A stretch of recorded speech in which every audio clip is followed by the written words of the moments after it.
കഥകൾ പറഞ്ഞു. അപ്പോൾ അവിടെ ഉണ്ടായിരുന്ന OC ആരായിരുന്നു എന്നൊക്കെ ചോദിച്ചാൽ അതൊക്കെ EMEന്റെ ഓഫീസർമാരാണ്. അപ്പോൾ അവരുടെ പേരും പറഞ്ഞപ്പോൾ അവരെ അദ്ദേഹത്തിന് അറിയാം. അപ്പോൾ ഞാൻ അവരെയൊക്കെ അറിയും. ഏതായാലും നമ്മളെ EMEന്റെ പേര് ചീത്തയാക്കരുത്, എപ്പോഴും നല്ല നിലയിൽ നിലനിർത്തണം. നമ്മൾ EMEക്കാരെ എവിടെയും അറിയുമ്പോഴും ചീത്തപ്പേരുണ്ടാക്കരുത്, നല്ല നിലയ്ക്ക് ചെയ്യണം. നിന്നെ പറ്റിയിട്ട് നിന്റെ OC സാർ നല്ല അഭിപ്രായമാണ് എന്നോട് പറഞ്ഞത്, കീപ്പ് ഇറ്റ് അപ്പ് എന്നൊക്കെ പറഞ്ഞ് എനിക്ക് കയ്യൊന്നു.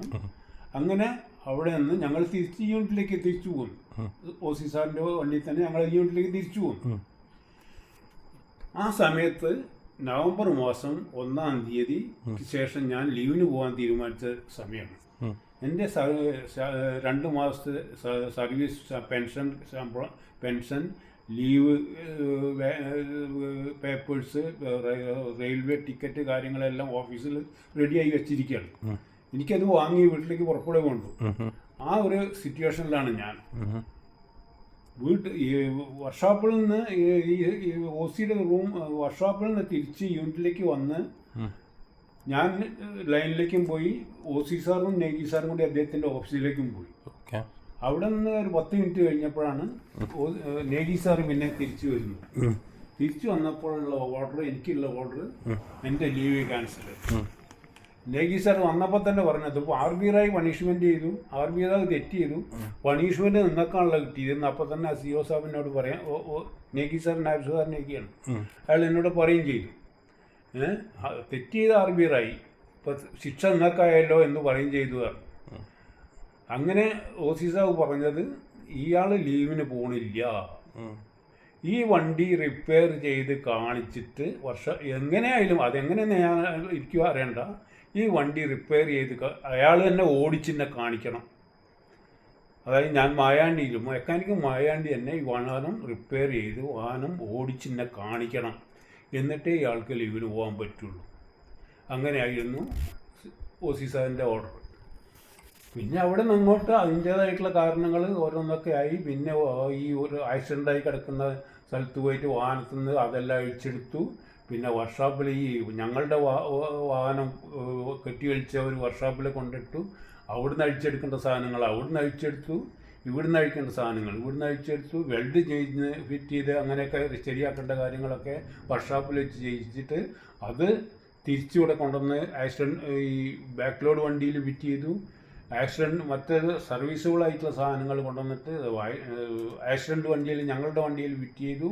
അങ്ങനെ ഒരു ഒന്നിച്ചില്ല മാസത്തോളം അതിൻ്റെ പിന്നാലെ തന്നെ മഴവെള്ളത്തിലൊക്കെ കിടന്ന് അട്ടൻ്റെ കടിയൊക്കെ കൊണ്ട് അങ്ങനെ ഒരുപാട് കഷ്ടപ്പെട്ടിട്ടൊക്കെ.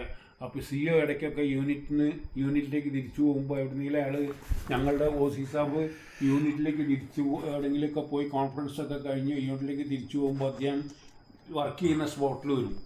എന്നിട്ട് എന്നെ ആ ചളിയോടുകൂടി ആ ബോഡിയിൽ ഇരുത്തും അദ്ദേഹത്തിൻ്റെ വണ്ടിയിൽ. എന്നിട്ട് എന്നെ യൂണിറ്റിലേക്ക് കൊണ്ടുപോകും, ഭക്ഷണം കഴിച്ചിട്ട് വന്നാൽ മതി എന്നൊക്കെ പറഞ്ഞു. അത്രയും നല്ലതിലൊക്കെ എന്നെ കൈകാര്യം ചെയ്തു. അങ്ങനെ ഒന്നിച്ചില്ല മാസം, ഏകദേശം 1.5 മാസം എടുത്ത വണ്ടി ഓൺ റോഡാകാൻ എന്നാണ് എൻ്റെ ഓർമ്മ. അങ്ങനെ ആ 1.5 മാസത്തിന് ശേഷം ആ വണ്ടി ഓൺ റോഡായി. അദ്ദേഹം പറഞ്ഞ പ്രകാരം തന്നെ ഞാൻ അത് അദ്ദേഹത്തെ ഓടിച്ചു കാണിച്ചു, ഓക്കെ ആയി. അതിന് ശേഷം ഞാൻ ഡിസംബർ ആദ്യത്തിലായിട്ടാണ് പിന്നെ ഞാൻ ഡിസംബർ പകുതിക്ക് ശേഷമാണ് ഞാൻ ലീവിന് പോരുന്നത്. പിന്നെ ഒരു വേറെ ഒന്നുണ്ടായി. ഈ RB റായിയെ സ്റ്റേഷൻ വർക്ക്ഷോപ്പ് EME ബാംഗ്ലൂരിൽ ഞാൻ സർവീസ് ചെയ്യുന്ന കാലത്ത് ഒരു ദിവസം ഈ RB റായി അവൾദാറാണെന്ന് അയാൾ എന്നെ കാണാൻ വേണ്ടി വന്നു സ്റ്റേഷൻ വർക്ക്ഷോപ്പിൽ. അയാൾ എന്തോ ആവശ്യത്തിന് സ്റ്റേഷൻ വർക്ക്ഷോപ്പിൽ വന്നതാണ്. അപ്പോൾ ഞാൻ അവിടെ ഉണ്ടെന്ന് അറിഞ്ഞിട്ട് അങ്ങനെ എന്നെ കണ്ട് മനസ്സിലാക്കിയിട്ട് എൻ്റെ അടുത്തേക്ക് വന്നു. അപ്പോൾ അദ്ദേഹം പറഞ്ഞു, ഞാനിപ്പോൾ ഇവിടെ മിലിറ്ററി സെൻറ്ററിൽ CMB ട്രെയിനിങ് സെൻറ്ററിൽ MT അവൾദാറാണ് എന്നും പറഞ്ഞിട്ട് എൻ്റെ അടുത്തേക്ക് വന്നു. എന്നോട് ഞങ്ങൾ പഴയ കാര്യങ്ങളൊക്കെ ഓർമ്മിച്ചു. എന്നോട് ഒരു ദിവസം യൂണിറ്റിലേക്ക് ചെല്ലാൻ പറഞ്ഞു, നമുക്ക് അവിടെ നിന്ന് സംസാരിക്കാമെന്നൊക്കെ പറഞ്ഞു.